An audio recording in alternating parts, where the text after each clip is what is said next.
Hello, everyone. It's Wednesday, September 15th. We've had a little bit of a internet glitch or whatever. It's delayed us a little bit here, but as I told you on Monday, a lot more people are going to die. I've told you over and over and over that there's no need, in my opinion, to even think about, from the standpoint of the mask, if you mandate mask, really and truly what you're doing is you're basically penalizing some. The mask, in my opinion, I'm still not convinced are going to really help us in a really significant way. I applaud, our school systems that have decided to go that way, and we surely want to protect our kids first and foremost, but I also would just tell you just this, that Dr. Tom Takubo was with us, and he passed on a statement to me that I related on to everyone, and because I thought it was really profound. He said we have reached a point to where now we're in a situation to where, for the most part, people that have been vaccinated are going to be protected. So we've reached a point in time, and his words, that really this disease has become a disease of the unvaccinated. Now, a lot of people don't like me saying that, but really, when it really boils down to it, it is a profound point that a doctor has made to me, and I think that it is extremely profound if you think about it. The chances, if you're not vaccinated, of you getting this are moving up each and every day. Now, we're very hopeful that what's going to happen is we're going to reach a peak and then we're going to turn the other way. But we're not there yet, are we? And in the meantime, if you're not vaccinated and you have not had COVID, you're running a big risk. And that's what, our good Senator Takubo, I always struggle with that, but passed on, which I think is real knowledge. And that knowledge, again, centers around just this. If you're not vaccinated today, there's a really good chance, that you're going to have at least a legitimate chance of ending up with this. If you survive it, after you survive it, your antibodies will truly help you.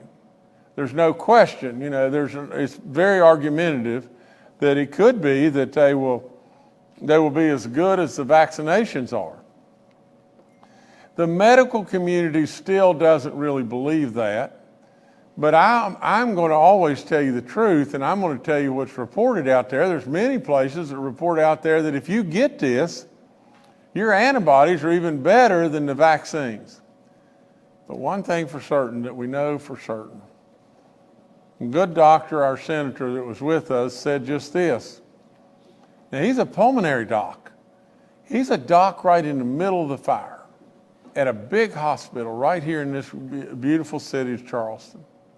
Now, with that being said, just think about it. He said, I have not treated one person yet that had a significant adverse effect of being vaccinated. Not one. So what does it tell us? It tells us that the vaccines are really safe. It tells us that if you're not vaccinated, there's a real chance you're going to get this. And then there's one or two things that are going to be the outcome. Either you're going to make it through it, maybe one of three things. You're going to make it through it, which would be wonderful. You may very well end up with antibodies after you make it through it. And you may very well end up with side effects for a long time to come. So, he's right. He's right. for the most part, where we are today, is those that are being hospitalized, especially those in the ICU unit, are overwhelmingly the unvaccinated. So for the most part, we are dealing with a disease that is attacking the unvaccinated. It is a disease of the unvaccinated today. Now, you can still get it if you've been vaccinated, but just look at these charts just real quick, and then I'll go further here. From the standpoint, all this in yellow and blue, these are the people that are hospitalized in West Virginia. The yellow are unvaccinated. The blue are the folks that are vaccinated. 84.8% of the people that are hospitalized in West Virginia are unvaccinated. Now get this, it only gets worse. From the ICU units, 90.6% are unvaccinated. 9.4% of the folks that are in the ICU units are vaccinated. Now, the net of the whole thing is just one thing and one thing alone. If you have chosen to be unvaccinated, in my opinion, it was a bad choice. It was your choice. There is no question, and I want to underline, triple underline, quadruple underline, Jim Justice thinks it is wrong for President Biden to mandate. Jim Justice thinks it's wrong, and he will not stand for it in any way, for him to mandate that our businesses have to mandate for them to make sure that their employees are vaccinated. Now, I think it's wrong. We don't need mandates, but you need to make a great decision right now. Absolutely every single thing is in front of you. The good senator that was with us yesterday, day before yesterday, all the knowledge that we have out there, everything is telling us one thing, and that is just this. More and more and more people are dying. More and more is there a need for you to get vaccinated. For you to get vaccinated to save your life, to save the life of loved ones around you, to contribute from the standpoint of being absolutely one that's stepping up and trying to move us forward. Since I was with you on Monday, 58 more people have died. It's unbelievable. It's totally unbelievable. 58 more people have died. I'm sure overwhelmingly, these are unvaccinated people. Please join me in your prayers for all these people and all their loved ones. The 3,239th death in West Virginia is an 87-year-old male from Summers County. The 3,240th death is an 80-year-old female from Summers County. The 3,241st death, a 52-year-old male from Fayette County. The 3,242nd death, a 55-year-old female from Mercer County. The 3,243rd death, a 49-year-old male from Lincoln County. The 3,244th death, a 65-year-old female from Berkeley County. The 3,245th death, a 77-year-old female from Wayne County. The 3,246th death is a 48-year-old female from Greenbrier County. The 3,247th death is a 64-year-old female from Lewis County. The 3,248th death is a 90-year-old male from Preston County. The 3,249th death is a 90-year-old male from Lincoln County. The 3,250th death is a 71-year-old male from Mercer County. The 3,251st death is a 71-year-old female from Tucker County. The 3,252nd death is an 80-year-old male from Monongalia County. The 3,253rd death is a 79-year-old male from Putnam County. The 3,254th death is an 85-year-old female from Cabell County. The 3,255th death is a 45-year-old male from Upshur County. The 3,256th death is a 79-year-old female from Hancock County. The 3,257th death is an 89-year-old male from Wood County. The 3,258th death is an 80-year-old male from Mason County. The 3,259th death is an 87-year-old female from Jefferson County. The 3,260th death is an 80-year-old male from Tucker County. The 3,261st death is a 66-year-old male from Mercer County. 14 of these deaths are reconciliation deaths. Of the 58 deaths, we've really lost 44 people since I was here with you on Monday. I was wrong in that. Nevertheless, it's just terrible. Today, September the 15th, 35 more deaths. The 3,262nd death is a 62-year-old male from Harrison County. The 3,263rd death is a 74-year-old male from Preston County. The 3,264th death, another in the 40s, a 46-year-old male from Upshur County. The 3,265th death is an 87-year-old male from Mineral County. The 3,266th death, a 47-year-old female from Cabell County. The 3,267th death, a 61-year-old male from Berkeley County. The 3,268th death, a 71-year-old female from Pleasants County. The 3,269th death, a 79-year-old male from Harrison County. The 3,270th death, an 88-year-old male from Mingo County. The 3,271st death, a 79-year-old male from Randolph County. The 3,272nd death, an 80-year-old male from Tyler County. The 3,273rd death, an 81-year-old male from Mineral County. The 3,274th death, a 72-year-old male from Harrison County. The 3,275th death, a 75-year-old female from Kanawha County. The 3,276th death, a 50-year-old female from Kanawha County. The 3,276th death is the 3,277th death is a 69-year-old male from Hancock County. The 3,278th death, another 40-year-old, 47-year-old male from Cabell County. The 3,279th death, a 73-year-old female from Calhoun County. The 3,280th death, another 40-year-old, 46-year-old female from Harrison County.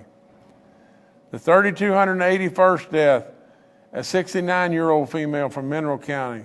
The 3,282nd death, a 73-year-old male from Jefferson County.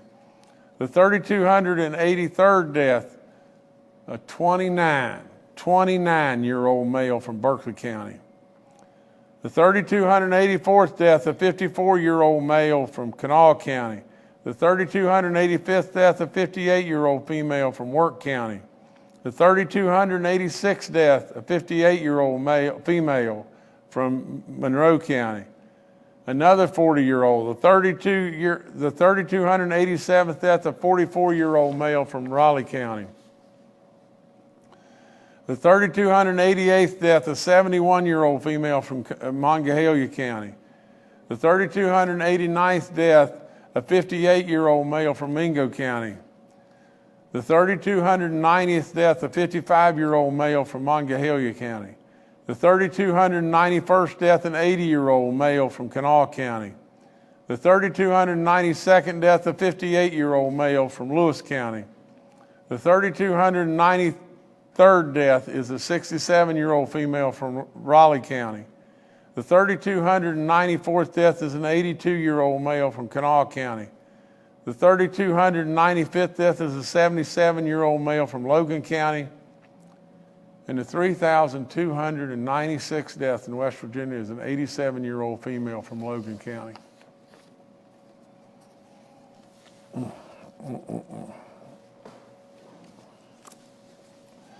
1,805 new positive cases since the last time we were here. A daily positivity rate of 10.85, cumulative rate at 5.57, active cases in the state of West Virginia, 27,674. 879 people hospitalized, all-time record. 267 patients in the ICU unit, all-time record. 158 patients on a ventilator. I'm sure that's a record as well. You know, we have one green county in the state of West Virginia. We have 43 red counties in the state of West Virginia. School numbers are 87 outbreaks in 33 counties, 677 confirmed cases. 7 schools are closed. 1 county completely closed, that's Preston County. There are 53 counties now that have mask mandates. The only 2 that don't are Putnam and Pocahontas County.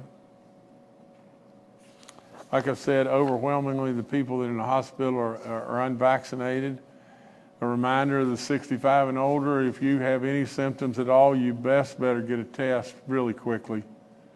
You know, if we catch it early enough, we can give you the antibodies, and if we don't, you're in for a tough go.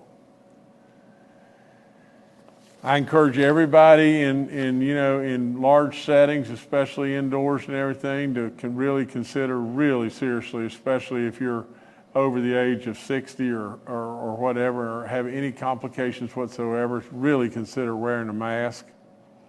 You know, Pfizer's FDA totally approved. We're ready to go on the booster stuff as soon as we get the go-ahead to go.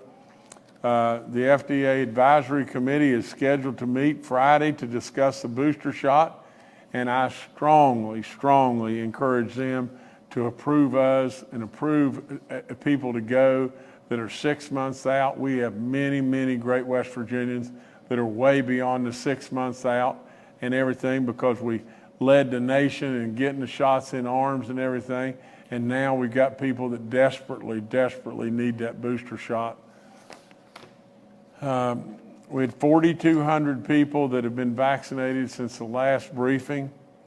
That's 4,200, and that's 4,200 there was no question whatsoever we will have saved some people's lives there. But it's not enough. It's just not enough. We have 1,153,368 West Virginians with at least one shot. Thank goodness we've got our elderly over 65 with 92.6% have had one shot. Thank goodness that the people that are over 50 are at 86.5% have gotten one shot. We're at 74% of the 12 and older now that have received one dose.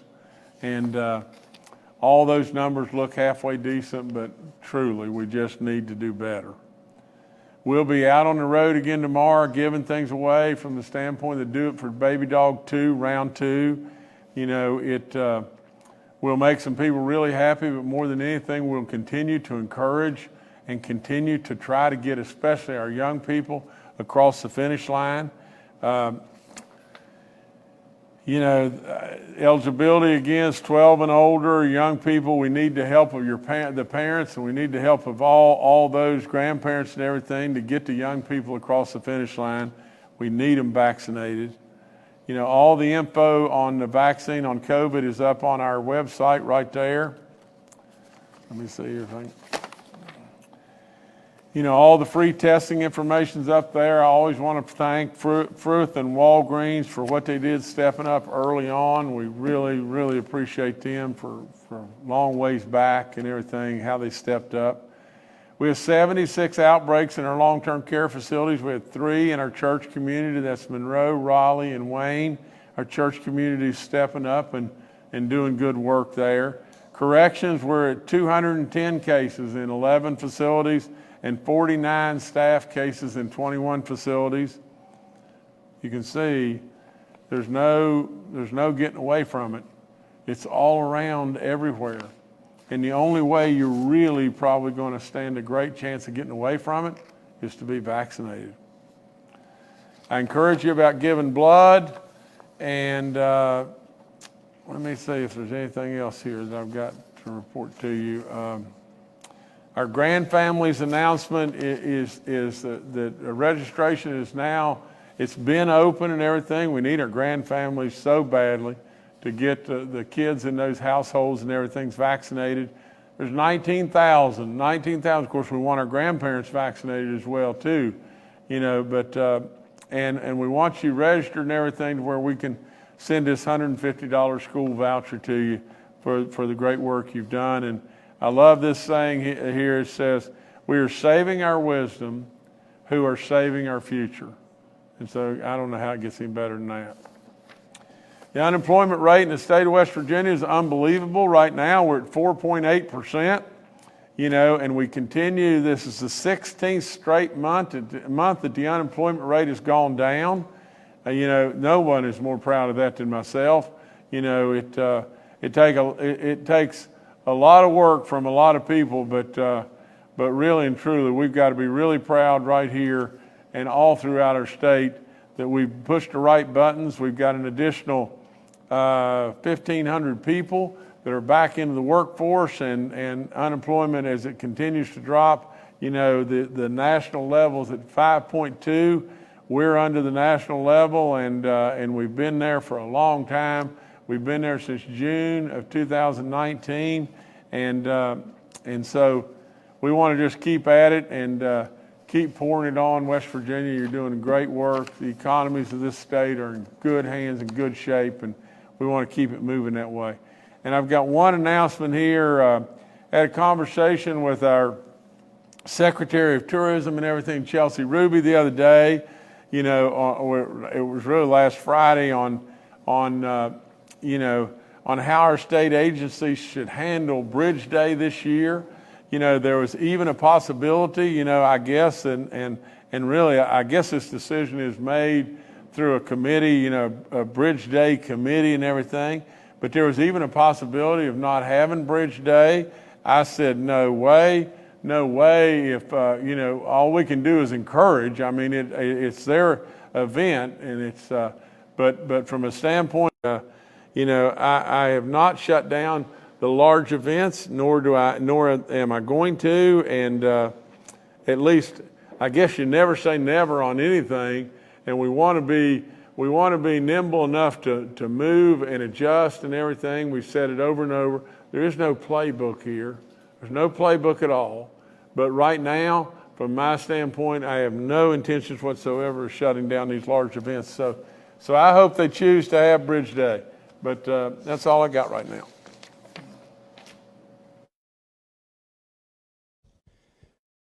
Thank you, Governor. Let's now go to Dr. Clay Marsh, our coronavirus czar. Good morning. As the governor said, we are still experiencing a substantial set of challenges with the Delta variant in West Virginia and in the United States.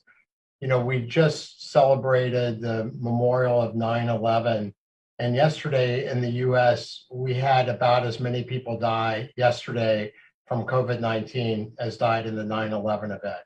And that should be sobering to all of us as we look forward and see that, you know, the cases are continuing, new cases continuing to rise. And looking at our hospital systems, I know General Hoyer will touch on this as well, but we have seen more people in West Virginia hospitals and ICUs and using mechanical ventilators than we've ever seen before. And the governor keeps reading more names every press brief of good West Virginians that have succumbed to COVID-19. And I think it's really important to recognize, you know, what the governor said, which is, you know, our two goals in this pandemic at the very start and in the continuation and today is to try to save the lives of our citizens and try to make sure that we maintain the capacity in our healthcare systems, our hospitals and others, so that West Virginians can be taken good care of. And as we look at the best way to do that and start to reflect on how we can protect people in the best possible way, we recognize, just like data from the CDC and many other places, that full vaccination is really still the key. And on the DHHR website, we see that of our 3,294 deaths, I believe, we know that 104 of those deaths were in fully vaccinated people, which gives you a rate of 0.011% of people fully vaccinated who have died from COVID-19, which is an extraordinary level of protection. As we look at other countries and other states that have dealt with this level surge, again, we know that this is a very rapid upswing, and we will eventually get to the top of that and start to come down. But as we see in other countries, the hospital numbers and the hospital stresses will likely continue after the new cases start to reduce in the speed of infectiousness. And so we're very concerned about that. And deaths of West Virginians is even a longer indicator that we anticipate will follow. So it's really important for us all to be very cognizant about protecting ourselves right now. Certainly getting fully vaccinated is an important solution. The governor did communicate, which is absolutely true, that there is a study from Israel that suggested that native immunity was very important as well, and we know that. But we also know that for people that get COVID infections, about 10 to 11% of those people are still impacted negatively in their health and disabled from their normal activities at 7 to 8 months afterwards. And again, we have lost more than 660,000 Americans and more than 4.5 million world citizens to this pandemic, and we're not done with it yet. So West Virginia, it's really important for us to continue to work together, to pull the rope together, as the governor has said. And right now, even more important because of the stress on our healthcare capacity, that by protecting ourselves and being fully vaccinated, we protect each other and we protect our healthcare assets. So not only do we do a great job taking care of the people that might get sick from COVID-19, but also for people that need our hospital capacity for other things. And as we look at our hospital numbers and look at our ICU numbers and look at the people on ventilators, there's an overwhelming majority of those people that are not vaccinated at this point. So be careful and stay together, and we will certainly make it through this. But we do have some turbulence ahead. Thank you. Thank you, Dr. Marsh. Next, we'll go to retired Major General Jim Hoyer, Director of our Joint Interagency Task Force. Good morning. As the governor pointed out, we have made slow but steady progress on vaccinations, with 74% of the eligible population eligible to receive the vaccine having at least a first dose, and 60% of those eligible to receive the vaccine fully vaccinated. But as the governor pointed out, it's just not fast enough. And the best way to highlight that for West Virginia is while we were in the middle of this press conference, you saw some earlier numbers, but the new updated numbers for hospitalizations are 893, with 33 additional suspected cases, 275 in the ICU, and 160 on ventilators, with the significant majority of those, as you saw from those numbers in the graphs that the governor showed, are unvaccinated West Virginians. And we have had a couple of cases in the last couple of days where hospitals have received phone calls from as far away as North Carolina about the possibility of transporting critically ill patients from that state to West Virginia because of lack of resources in that state.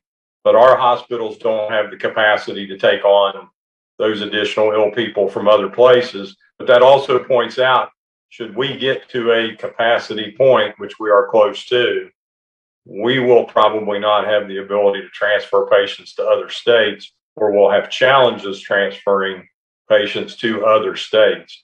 Currently, our hospitals across the state are working on what they call modulating procedures, meaning that non-essential procedures and elective surgeries are being managed at the hospital level to maintain the integrity of their systems. Many of, if not all of our hospitals have closed beds because of staffing issues. And going back to, again, just to reinforce the governor's point, all this can be avoided if we continue to press hard and we get West Virginians vaccinated. We can get through this appropriately. Thank you. Thank you, sir. Next, we'll go to Dr. Ayn Amjad, our State Health Officer. Good morning. I just wanted to give out some information. We did issue a health alert yesterday to our health departments and physicians across the state. Flu season is coming up, and we do want to remind everyone that you can take the flu vaccine as well as the COVID vaccine at the same time, preferably in separate arms if you can, because before, we were advising 2 weeks apart between the two vaccines, but we do not want to have a twin pandemic on our hands in the upcoming season. So we just want to remind everyone that you can get both vaccines at the same time. Thank you. Thank you, Dr. Amjad. Next, we'll go to Secretary Bill Crouch with the DHHR. Good morning, everyone. I just want to thank everyone for their patience with regard to the delays on the dashboard yesterday and Monday. We are still having some technical difficulties. We had a team working all day yesterday into the night. Our folks are trying to track down the problem. As with any technology, there are sometimes glitches, so I apologize for that. We have folks working on that and very dedicated to fixing that. So I want to thank the team at DHHR and our external vendors and others who are involved in this right now. So thank you for your patience on that. Thank you, Secretary. We'll now go to questions from members of the media. Our first question today is from Kenny Bass with WCHS and Fox 11.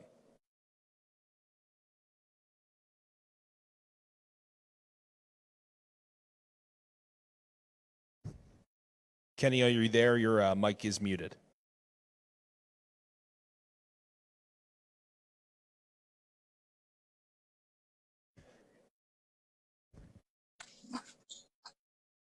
Hello. Go ahead, Kenny. Sorry about that, guys. I was having a phone difficulty. I've been asked by several people, and I don't know the answer to this. So I'm hopeful that maybe Dr. Marsh or Dr. Amjad or General Hoyer can straighten this out. But in the approval of Pfizer by the CDC and the FDA as now an approved drug, people keep sending me stories that say, well, that drug now has a name and it's now legal. But that the serum that's already in vials that is has already been produced and was manufactured under the emergency order, that serum isn't covered by the umbrella announcement by the FDA, and possibly because it was an emergency order that made it possible to use, that some insurance things come in and some liability concerns come into the picture. I honestly don't know, and my research hasn't been able to find it. So if Dr. Marsh or Dr. Amjad or General Hoyer, once the stuff was approved by the FDA, did that mean all of it, even the emergency supplies, fall under that umbrella? Are we looking at two different categories here? Thank you very much. And again, I apologize for the technical problem. Dr. Marsh, this is you, sir. And it's the same drug and it's the same vaccine. The brand name has been added, but this is exactly the same vaccine, the same dose, and even some of the same vials that were produced earlier. The FDA just has a process. They had a rigorous process to get to the emergency use authorization. They fully approved the vaccine after being presented with data that Pfizer has gathered with the hundreds of millions of doses of vaccines that have been delivered now. People should feel assured that the vaccines they got under the emergency use authorization and the vaccines they will get under the full authorization are exactly the same and should have the same potency and the same benefit. Thank you, Kenny. Next, we'll go to Paul Mullen with WCBC. Good morning, Governor. Good morning, panel. In the midst of the press conference, I had a visitor. Terry McCaw is the widow of Dr. Sean McCaw, who died from COVID-19 complications in the spring. She was here to encourage everyone to get the shot. She described what had happened with his case. He was scheduled to be vaccinated on January 6th, but he came down with COVID-19 on January 1st, and from that point, spent several weeks in the hospital and then passed away.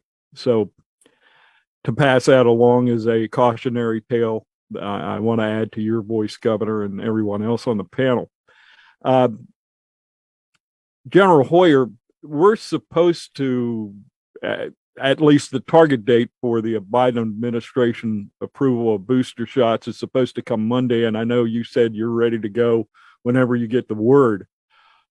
Have you gotten any indication of when you will get the official okay to go on September 20th? And if you are, how are you going to be able to notify the people that need boosters quickly enough to get people there at the clinics?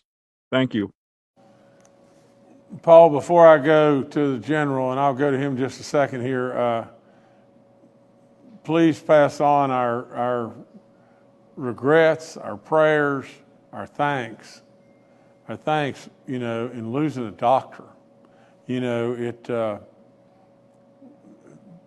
been a really good man, Paul, and I know in your voice you're really sincere, and I'm really just proud to have gotten to know you, and so I thank you a bunch, and please pass on, all my love and prayers, for the kind lady that lost her husband, the doctor. But anyway, General Hoyer, if you could go now, please.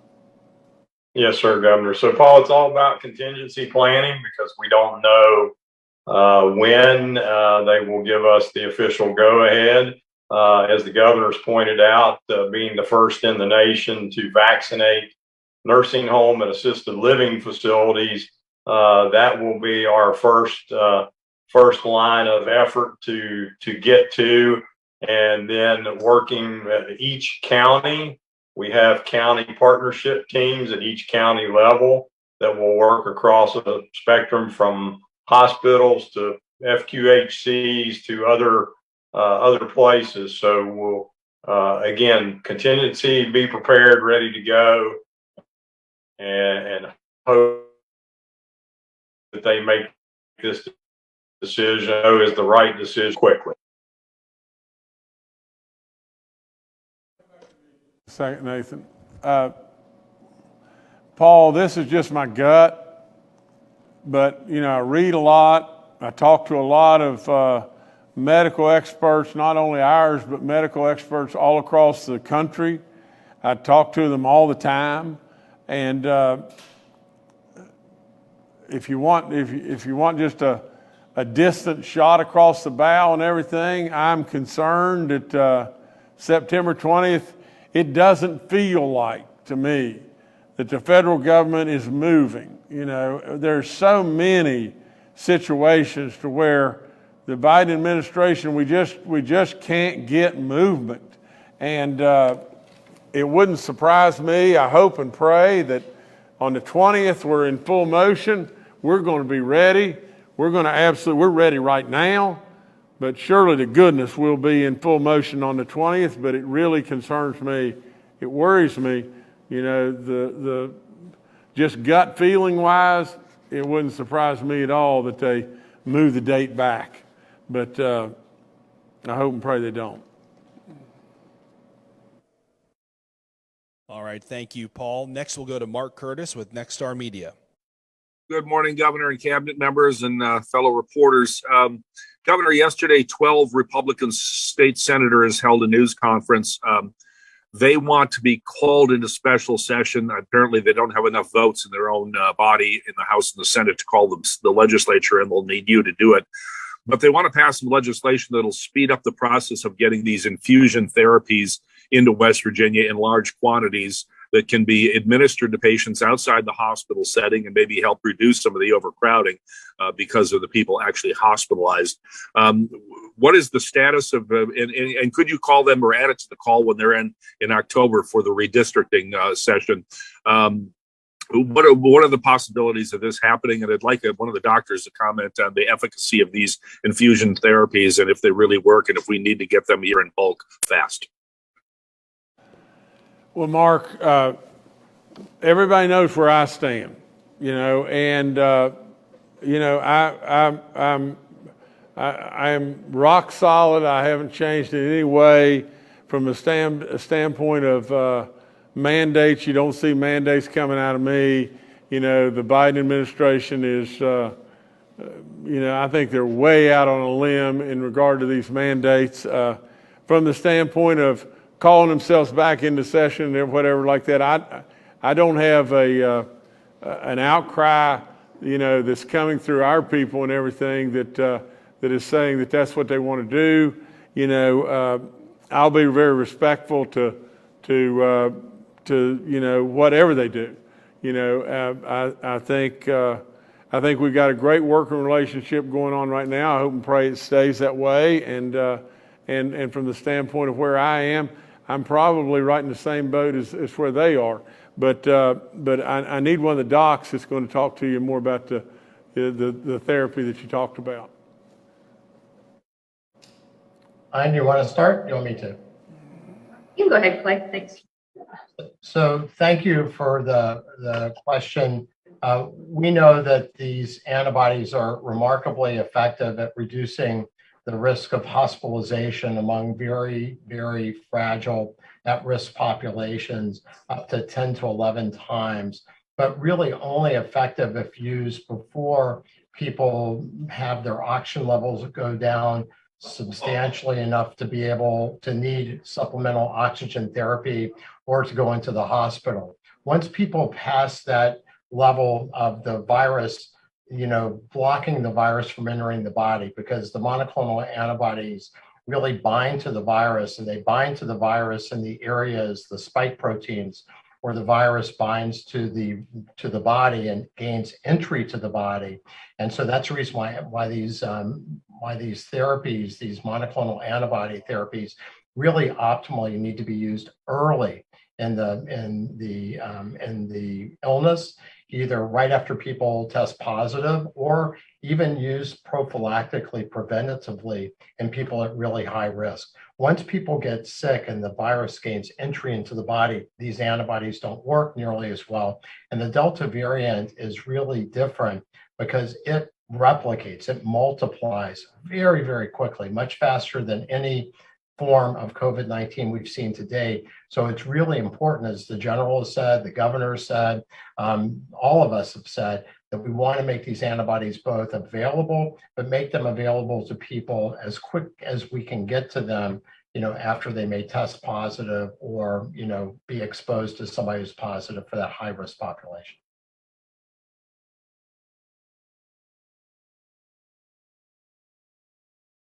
All right, thank you, Mark. Next, we'll go to Charles Young with WV News. Hi, this is Charles Young with WV News. My question is for Dr. Marsh. So I read an article that was recently published in the Lancet Medical Journal, which said that the current evidence does not support the need for giving the general public this booster shot. Could you weigh in on that? Does the general public, if you're young and healthy, if you're under 65, you're not immunocompromised, do you actually need this third shot? Thank you. Dr. Marsh, please. Thank you, Governor, and thank you, Charles. So that article was written by two people from the Food and Drug Administration that are going to step off of that, step away from that organization. I think that they were upset about the commentary from the White House about dictating or projecting September 20th as the date of the boosters. They quoted three articles in the article from Lancet that were all published by the CDC and the MMWR, the CDC's own report scientific journal. And what they did demonstrate, Charles, as you correctly point out, and this is also what we have seen from the country of Israel, that in general, the people that might benefit the most from the booster shot are people who are older. You know, Israel did 60. The data that they quoted was 65. And this was not the Israeli data, which will also be presented. The published and unpublished Israeli data will also be presented Friday at the FDA meeting. But they really made the case that perhaps a more targeted group of people older who may be more vulnerable, who've been immunized 6 months or greater ago, may be the group to benefit the most from the booster vaccines. We know here in West Virginia that people over 50 years old accounted for 97% of our deaths. Certainly we're seeing younger people now because the group that's not fully vaccinated tends to be younger. Our older West Virginians have been fully vaccinated. But we know, particularly with Pfizer, the potency of that immunization does wane over time. So these two authors of that Lancet article, along with people from the World Health Organization, made the case that we should be immunizing people with first and second vaccines before we immunize with third vaccines. If we were limited by vaccines, maybe that's a reasonable approach. But from my perspective, we have plenty of vaccines, so we should do both. Of course, we want to immunize all that we can with first and second vaccines, but we also want to start to address our most vulnerable, our nursing home population, our elder population, particularly people with other illnesses who got their vaccines really early in the pandemic. We were first in the country to administer many of these. We really, I believe, will benefit that population dramatically in giving them a booster vaccine. So I'm very much of a proponent for boosters for the appropriate groups of people. And we are waiting now to see what happens from that FDA meeting and their biologic subcommittee, and then the CDC's, the Advisory Committee on Immunization Practices. Both of those groups need to approve the indication, and we anticipate that will happen probably for Pfizer before Moderna. To me, just a second. Charles, if I could just add just this, and it's just an echo of Dr. Marsh, but the reality is just real simple. You know, the general public in West Virginia is older, and the general public in West Virginia is probably carrying with them more chronic illnesses, you know, whether it be diabetes or heart conditions or whatever it may be. You know, our general public, we have been the target of this disease from the get-go. And to protect us in every way that we can possibly protect us, I think absolutely if there's any state out there that needs the booster for the general public, it's probably us. And so remember, you know, considered to be the most vulnerable of all states, you know, and if that be the case, you know, we need the federal government to act, and we need them to act now. You know, but from my standpoint, an echo of Dr. Marsh, you know, and I'm not a doctor, and I listen very, very closely to the great expertise of, you know, of all of our experts, and Dr. Marsh right at the head of the list because he's our coronavirus czar. And boy, what a superstar he's been, and all the way, and as the same for all the folks that have really weigh in and really help us in every way here. But in this situation, Charles, you better believe that our general public is in bad need of the booster.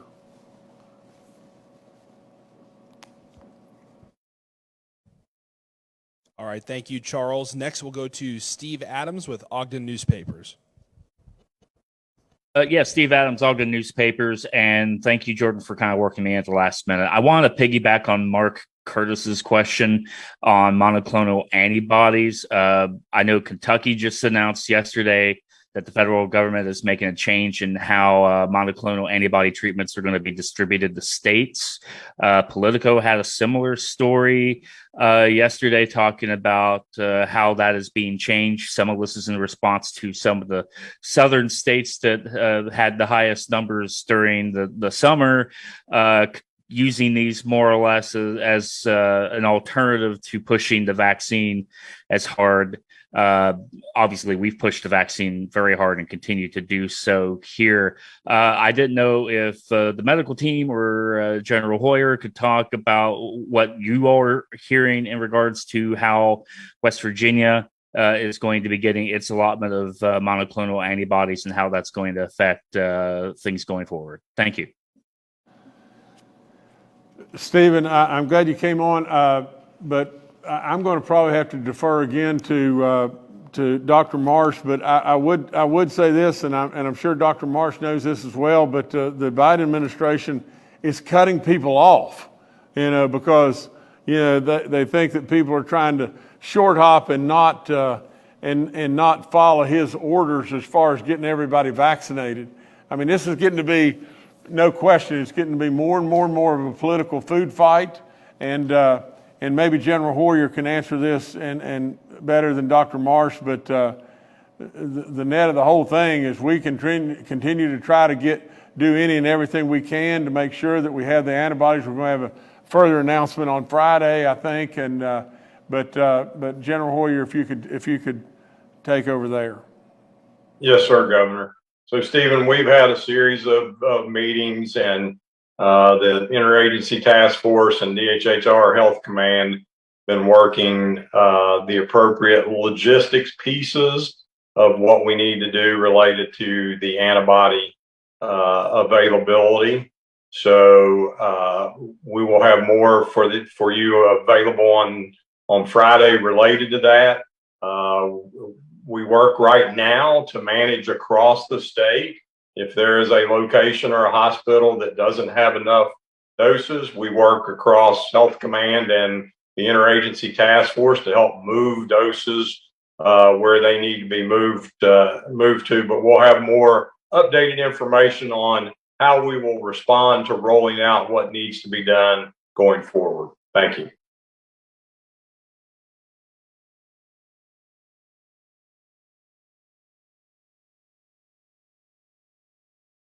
Thank you, Steve. Governor, I'll turn it back to you to close out. Okay. Well, a lot of good information has been passed around today. I try, as I do in everything in my life, I don't want to ever have the thought that I know everything. I mean, first and foremost, God above should be in all of our lives and should be directing and helping us. He wants to do that. He really, really wants to do that. And I want him to do that in my life always. But at the same time, I know that he expects us to try to continue to learn and expand our knowledge. And so while the briefings are going on, I'm listening, as well as pre-briefing and all the different work that we do on and on. But I just listen. And then I try to echo the thoughts that have already been said. It was said by Dr. Marsh early on, I think it was Dr. Marsh that said that our beginning goals and still are these goals, and that is first and foremost to save lives. I mean, is that not exactly what we've tried to do? Save lives. But the secondary thing that we've tried to do always is to absolutely not let our hospitals get overrun into a situation to where we can't administer care, and we get in a situation to where by being overrun, then terrible decisions are having to be made, where people are just having to say, this person could live, you're going to have to die. And so in this, I appeal again and reach out to all those that aren't vaccinated. If you don't do it for me, or don't do it for your family or baby dog or whatever it may be, you don't do it for yourself, will you just step back and just think just this?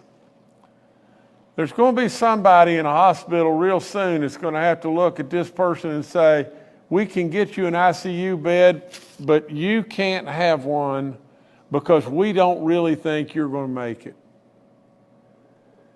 Would you just, as I appeal to you, would you just think of how tough that is?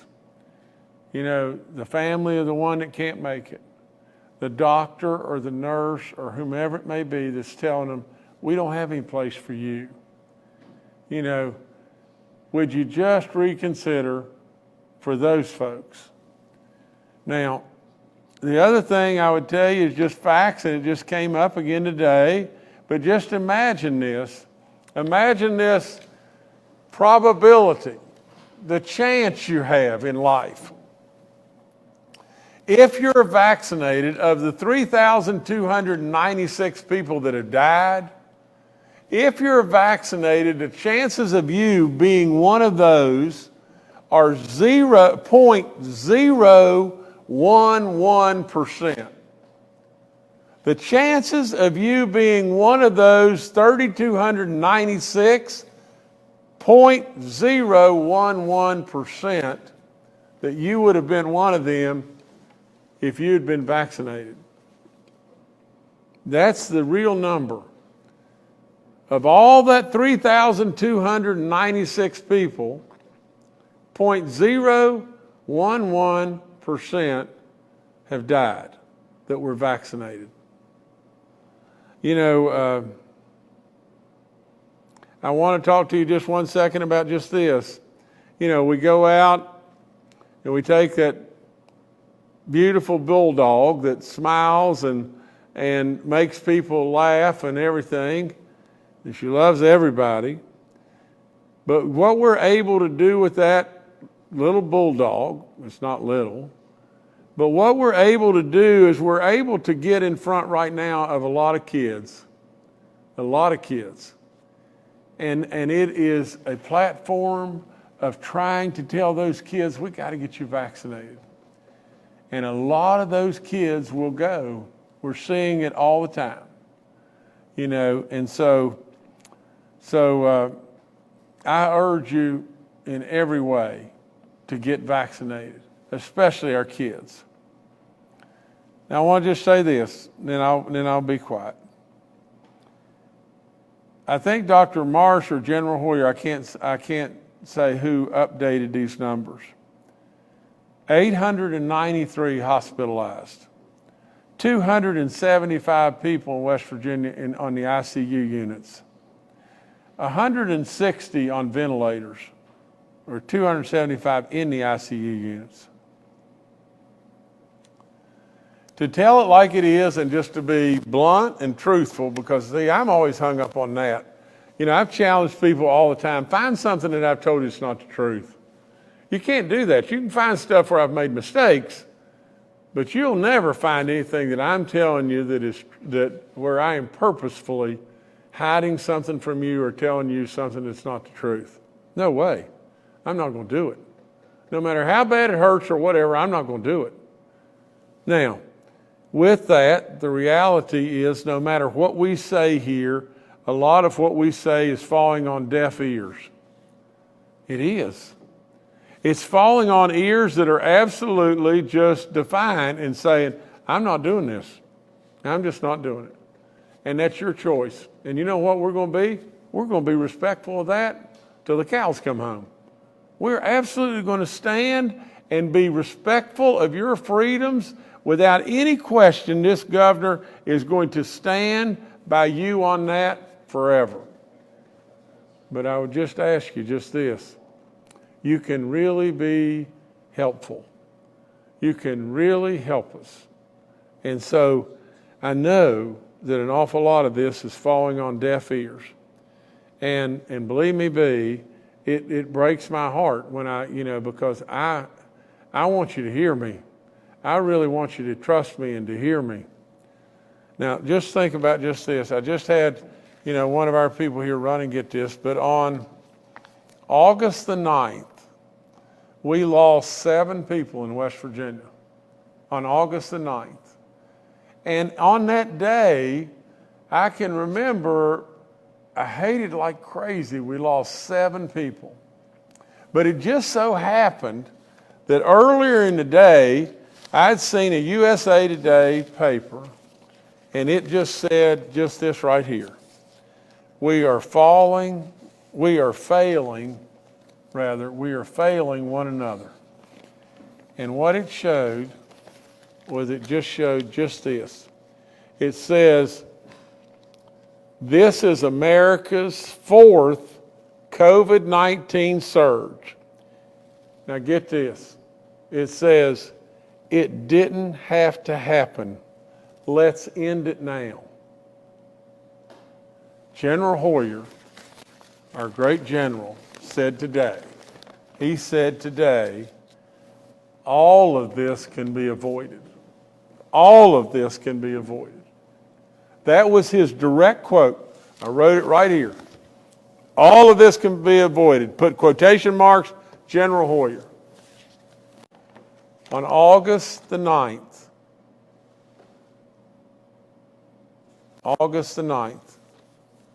on the front page of USA Today, it's got America in its 4th surge.